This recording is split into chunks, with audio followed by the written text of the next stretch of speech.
keep me coming back for more. Baby, you're all that I want. When you're lying here in my arms, I find it. Nice flying. All right, honey, what are we doing? We are looking at Christmas lights. On Friendship Road in Pittsfield, Maryland. This is what women make their men come do. Yeah. Look how happy she is. Oh, she's so excited. And she got a picture with the Grinch. Yeah. We'll share that.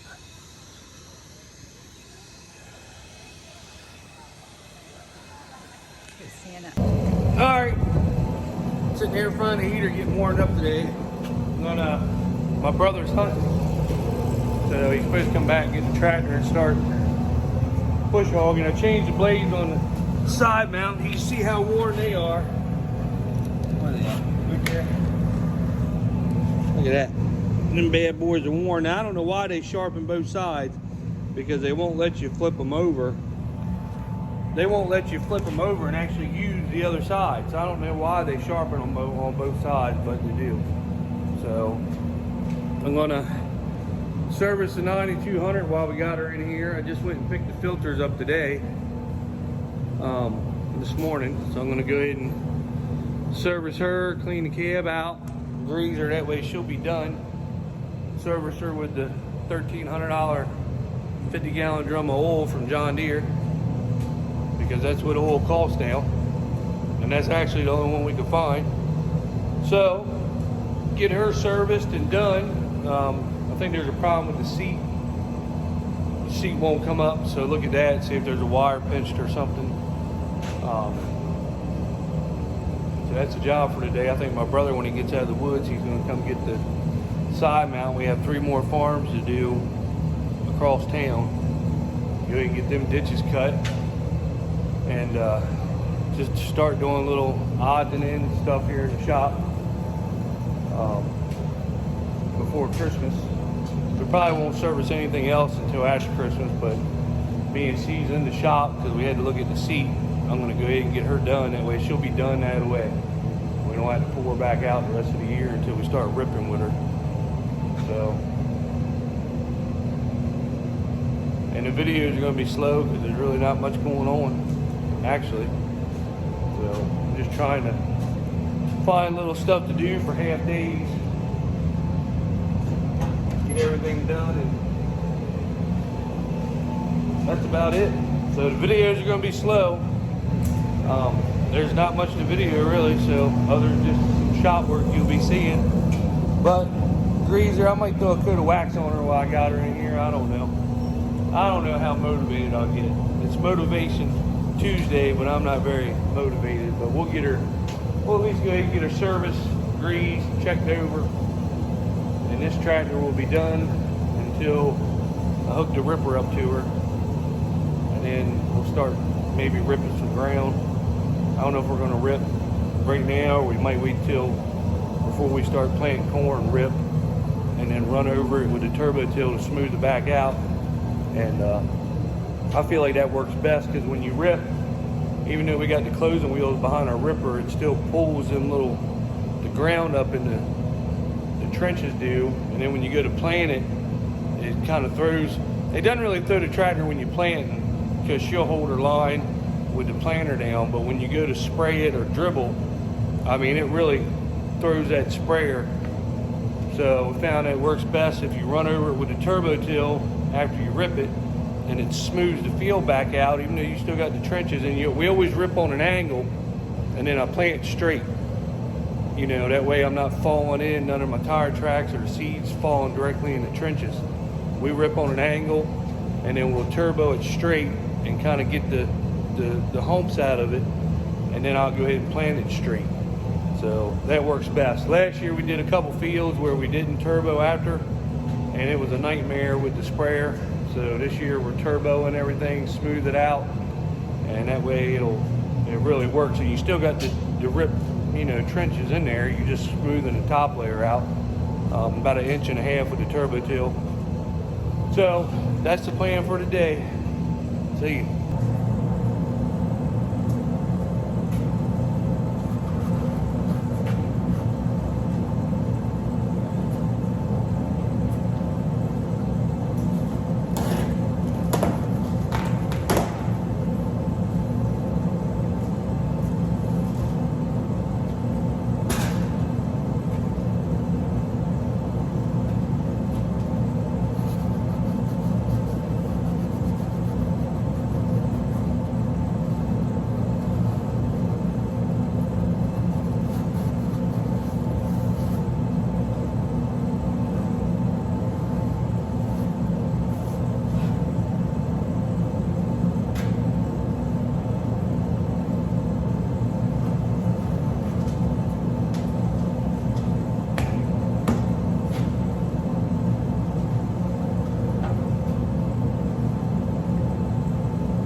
hydraulic oil filter underneath here. And the best way to do that is, I found, is to beat a screwdriver through it and turn it out. To me, that's the easiest way so far over the years.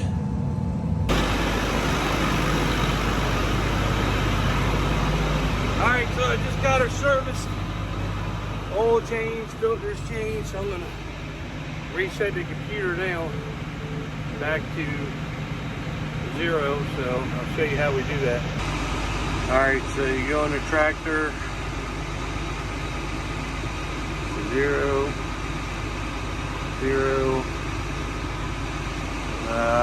Here's your service interval right here. I got her set at 250. We used her at 206, but we're going to start a new year, so there's no sense of waiting for 40 hours because this tractor right here does all the grunt bull work, pulling everything big and hard. So I might as well go ahead and reset her. Now she's ready to go for next year. So I don't know why that's there. I want it on. We're going to be using the ripper on 3-point. Let me go ahead and get her set for that anyway. Then you come out, you go to your GST, you go to your equipment. Okay, implement. She's on the turbo till right now, so I am going to, she's going to be doing tillage, implement, chisel plow disc, ripper, implement name, ripper. And she changes everything up how I want her to go. The ripper is a 5 shank. It's like 13 feet wide, something like that, but I track space at 12.8. So the ripper is way too small for this tractor. I like to have a 7 or a 9 shank, but that's what we got. So I'd like to keep the 5 shank and put it on an 8335R and get like a 7 shank for this tractor. Even though she'd pull a 9, when you're getting hard ground, a 9 is definitely a lot. So it'd be nice to find a decent 7 shank. And I'd like to actually have I'd definitely like to have a ripper that has baskets behind each point. I've seen them, and because that way I wouldn't even have to turbo till after. It would save me a pass on tillage, actually doing that, because I could, with the baskets behind the ripper points, it would pretty much tear, work that ridge that it creates up and flatten the ground back out, and I wouldn't have to run a turbo till over it. They do make them, I do see them with them on there. So that's the goal eventually, is get a 7 shank for this one and keep the 5 shank for the other one. So, but she's all serviced. I got a greaser, check the seat over, and she's done. So I just want to start her up and run her. Last year we did something when we were changing the fuel filters, and it was a nightmare to get this thing started. So this year I remember how we screwed up last year. So this year I went ahead and did it the right way, and man, she fired right up. She's ready to go. So let her sit for a little bit, check the oil again, make sure I got the levels right, and should be done. Okay, so you can't really see it through the camera, but I got the beans out in the nick of time because it is snowing here in Snow Hill, Maryland right now. It's actually snowing really bad, but you can't, I don't know why you can't see it. There you go. Look at that.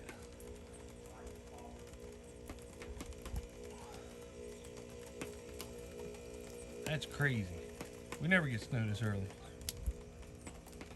And I got to build a garage because number 2, she's sitting outside. I can't have that. And look who I'm watching. Watching my boy. With different implements and things like that, and stuff that I've learned over the years, and things that I've forgotten that I needed to. All right, it is Thursday, and I'm noticing my videos, like when I hold the camera back like this, it makes me look like I'm far away. But then when I watch the videos, of course I don't watch my videos, but I scroll over and make sure everything's all right. It's like this is what you all see, is this. And I'm sorry, I don't know how to get it any better than that. it is what it is right now. My brother is cutting ditch banks across town, and I am heading over to help him move. I messed up this morning.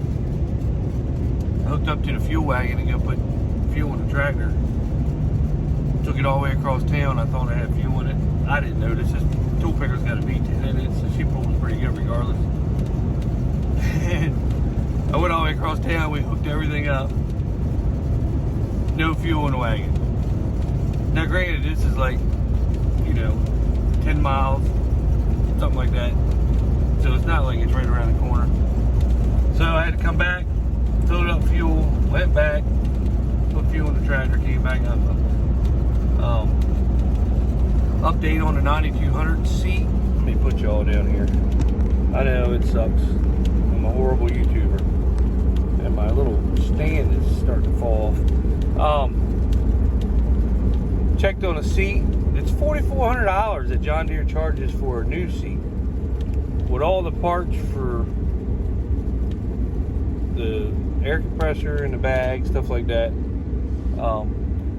and the swivel thing, because that's worn out.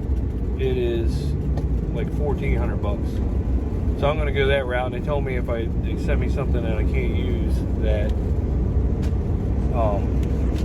I can just bring it back. So that's pretty good. Thanks to Lindy and Greg for checking on all that stuff for me.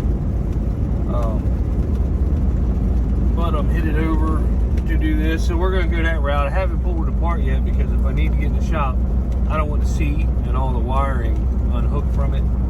So I'm going to wait until I get, and plus, them seats, if there's anything on a tractor that is difficult to work on and get apart, is a seat. I don't care what anybody says, they put these little compressors, and they must build them and then build everything around all this crap, because it is a nightmare pulling a seat apart in a piece of equipment. Doesn't matter what it is, it's just everything's so tight. So I'm going to wait till I get the parts in. They had to order them from John Deere. So as soon as I get that stuff, then I'll show you the process of that, which I'll probably be mad, angry, cussing, because I hate working on seats. Even though we keep the tractors clean inside, you still got to be down there in the floor where all the dirt was and people's asses on the seats. It's not very good, not very nice. But anyway, I'll show you that video when it comes out. I want to thank One Lonely Farmer for his Ag Talking to Raw for mentioning me in his video. I'm not a big farming channel. I would like to get more subscribers, but it's hard. Not very popular. He is right about Cole the Corn Star. I cannot get through the beginning of his videos, and we've talked about this before. Just the way he is, and he clickbaits everything. I lost $1 million, I lost $500,000, and then you go on there and it's nothing. So I don't watch that channel. I watch Ag Talking to Raw, One Lonely Farmer. I do watch Larson, even though I'm not subscribed to Larson's Farm. I do watch him. I like Duggo. I don't like all the other nonsense. It's gotten to be acting instead of just real life stuff. Millennial Farmer, I do check him out every now and then, but at this point it's like I don't want to anymore, because everything's an advertisement on his channel, everything, and it's just not real anymore. But anyway, but them guys are big time, I'm little time. So, and I learned that, like Wes said, I was political. I am political, because if you don't see what's going on in this country nowadays and how crappy it's getting and everything else, and it's just how it is. I mean, I'm going to say how I feel and what I think's going wrong. And if you don't like it, you don't like it. So that's life. I'm never going to shy away from that. Even though I do have a farming channel, I still have opinions about life and country and honor and duty and everything else in this world that makes America great.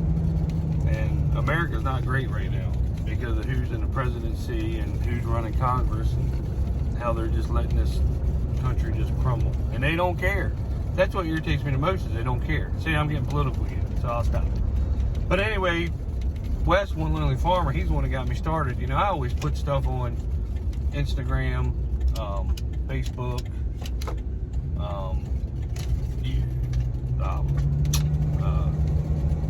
what is it called? Shit, now I can't even think about it. TikTok. I always put a lot of stuff on them channels, and I never thought about YouTube. And then Wes, when they come down and bale their corn stalks, you know, they were telling me about him. I'd never even heard of him. I'd never watched YouTube. Never thought one thing about all these farming channels and people were doing this. I didn't know that this even existed. And then he told me about it, so I got started on there. And I enjoy it. I'll put videos on here, you know. I wish I had more subscribers. I don't. I know my stuff's not as entertaining. I don't have the production aspect like these big time guys do. I don't have a million GoPro cameras. I do everything off my cell phone. So it is what it is. But I enjoy doing it. And I try to show you not, I know I'm not very educational on here. Like, I don't show you certain things because a lot of times I do a lot of stuff by myself, so I need both hands, you know. So I can't hold the camera up every second when we're doing something. I kind of show you before and after. I don't show you the process like I should. And I do rag on some of these companies around here, but you know, when you spend the kind of money you do farming, and these people charge you the kind of money that they do, then you kind of expect a little bit of loyalty or a little bit of respect because you spend the money, you're helping them, they're helping you. Everybody in farming that's involved with it works together in your community. You know, your fertilizer companies, your seed companies, your equipment dealers. You have a relationship with every one of them because you talk to them nonstop throughout the year. And then when they start letting you down, that's when you get a little frustrated because they're not the ones spending the money. We're the ones spending the money to, you know, we're getting knowledge from them and help and stuff like that, but at the end of the day, we're the ones that's actually spending the money. You know, the chemical companies aren't spending money on us. We're the ones that's spending the money to them to get the product that we need in a timely manner. Same way with the seed company and John Deere company, because we are a John Deere outfit. We like John Deere. We'll never, ever, ever buy another piece of equipment other than John Deere. You know, we've had other equipment.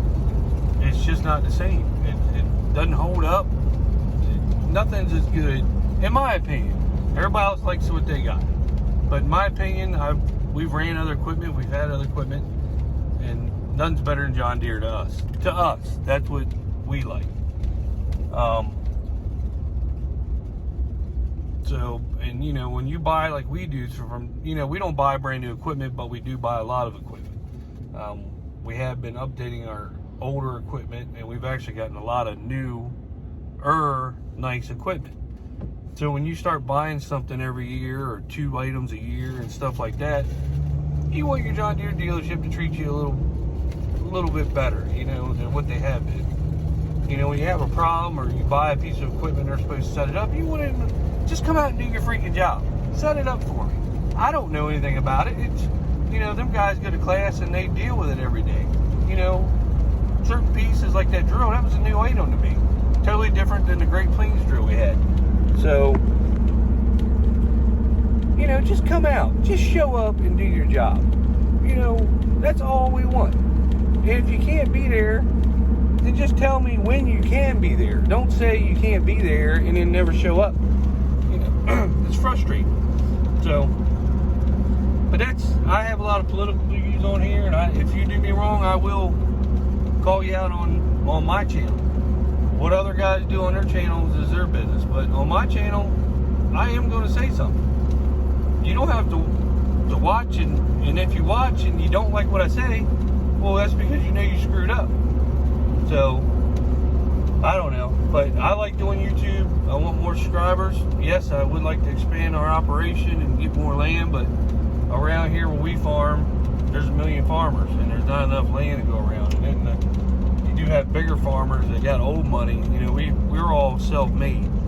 You know, my dad did start this. My grandfather used to till a lot of land in Delaware, and my dad didn't like his type of farming, so he come down here and started his own farming. Started out with nothing and built it up. And then me and my brother have done it. And we continue to try new things and build it up even more.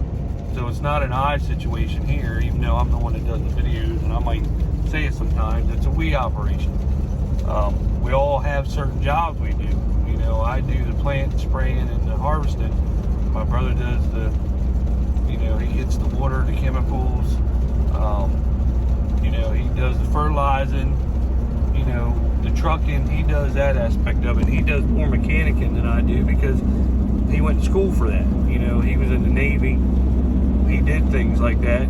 I can work on some things, but he works on most things better than I do. Or just his knowledge and my dad's knowledge on tractor trailers and rebuilding motors, and you know, I can service things, fix things that are simple, but them two have more of a bigger knowledge on the internals of a motor and rears and how things work and how to fix them. You know, and it's just crazy. You can ask anybody about my dad that knows him.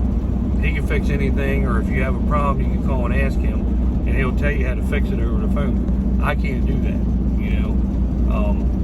But you know, when it comes to planting and the technology with the computers and the harvesting, I can do that, and they can't do that. So we all have our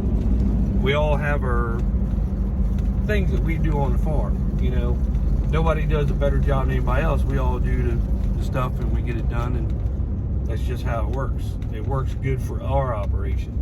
You know, my brother don't like spraying because the sprayer is 100 foot wide. You know, he's afraid that he'll hit something or tear something up, and each one of them sections are 25 feet. So I do the spraying. You know, he runs and gets me the stuff I need while I'm spraying, and I don't mind because it honestly does not take long with a big sprayer like we got to cover no matter how many acres you got. You can make some ground up as long as you can keep water and chemical to you. And as far as, you know, we till decent amount of land, but we don't till enough, I don't feel, for all three of us to make the kind of money that we need to, you know, to have. Everybody wants nice things, you know, so we all do our best. I'm fortunate to have Miss Eastern Shore Farmer. She helps out a lot, you know, because I don't cover everything. She covers a lot, but, you know, her and I work together well, and, you know, that's probably one of the best decisions that I've made was, you know, asking her out. You know, so we work good together, we have a good life together, and we get along. You know, she's my best buddy. So she's the person I talk to every day the most on a daily basis because we're together. But he's over here. I guess I can show you. He should be almost done. I think he's on the last ditch. But anyway, you know, I'd like my YouTube channel to expand. I'm going to try to be more educational on things, but, you know, I just show you guys things, and then all of a sudden it goes to a different clip because it's just so hard to